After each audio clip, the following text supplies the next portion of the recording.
En relación al Papa Emérito Benedicto, dos cosas que creo que son muy impresionantes.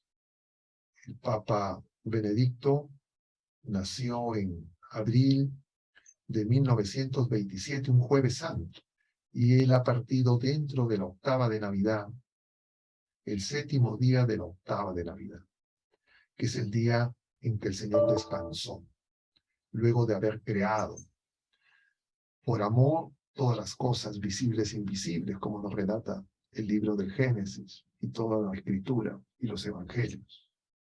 Pero además es saltante que este jueves ese ha sido el día de las exequias, de la misa de las exequias al Papa Emérito.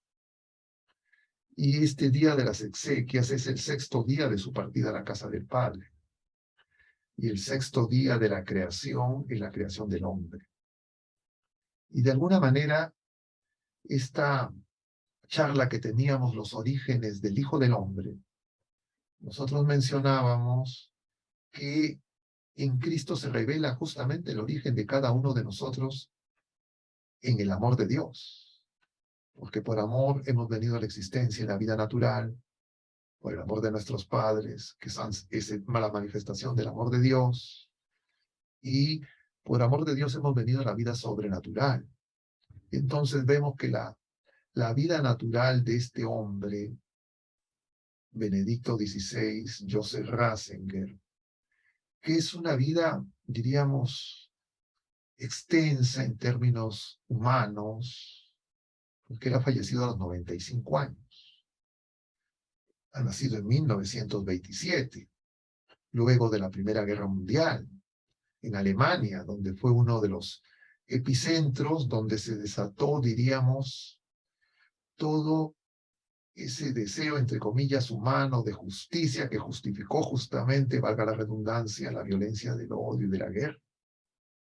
Y que no solo quedó en esa Primera Guerra Mundial, sino que también desde Alemania, en la relación con las otras potencias europeas y asiáticas, se va a desencadenar la segunda conflagración, que va a afectar seriamente a ese país. Y este hombre, de alguna manera, es testigo de hechos de la historia de la humanidad recientes, que creo que son muy importantes para entender los signos de los tiempos.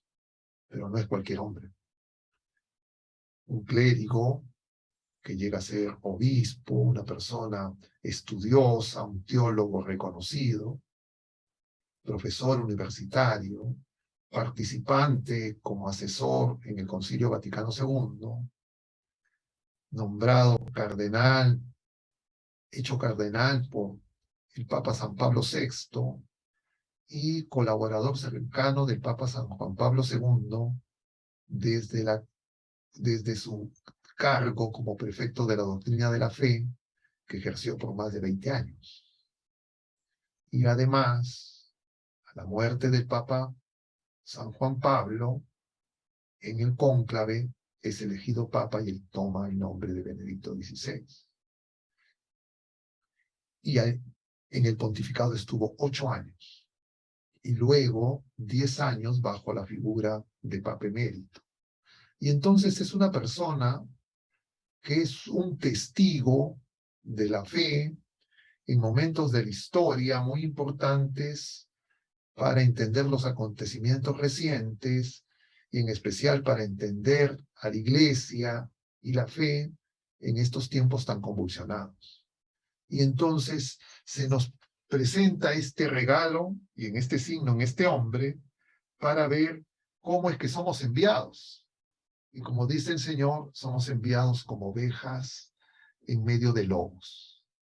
Pero el leyendo pontífice es la misa que se celebra siempre antes de que los cardenales entren en cónclave.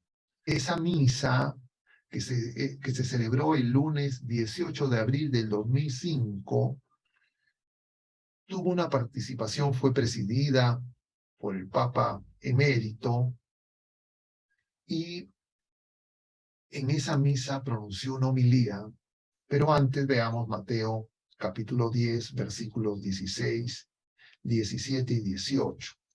Miren, dice el Señor, que los envío como ovejas en medio de lobos. Sean pues prudentes como las serpientes y sencillos como las palomas. Guárdense de los hombres, porque los entregarán a los tribunales y los azotarán en sus sinagogas. Y por mi causa serán llevados ante gobernadores y reyes, para que den testimonio ante ellos y ante los gentiles. Y efectivamente, esto alude a lo que también el Señor en otro pasaje, ante la pregunta de Pedro, que luego de ese pasaje conocido del llamado joven rico, en otros sinópticos se le llama un personaje, donde Jesús le va a decir, te falta una cosa, porque este hombre le pregunta qué tengo que hacer para alcanzar la vida eterna, y Jesús le cita los mandamientos del 4 al 10, y va a decir, desde joven, desde pequeño los cumplo, y Jesús le va a decir, te falta algo. Vende todo lo que tienes, repárteselo a los pobres, y luego sígueme.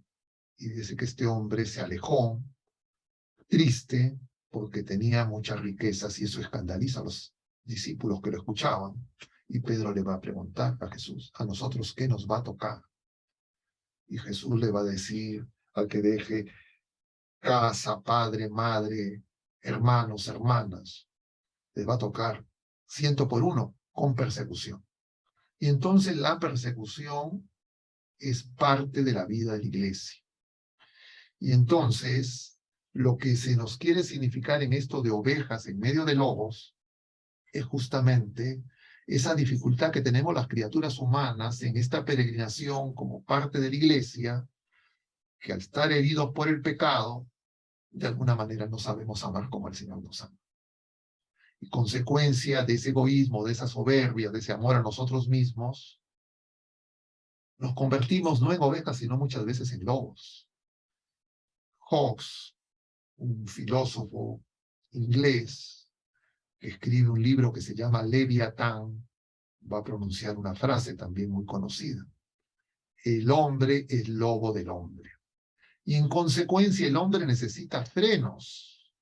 Y esos frenos son de alguna forma la organización, según Hobbes, social, que necesita un nivel de organización política para que favorezca, diríamos, la convivencia, la vida en común. Porque si no, el caos, el desorden, la anarquía pueden ser más destructivas, pero no se trata en este caso, el día de hoy, de comentar sobre Hobbes, sino simplemente tratar de ver todos los contenidos que tiene esta expresión de ovejas en medio de lobos. Porque valga la precisión, nosotros podemos ser lobos de nosotros mismos.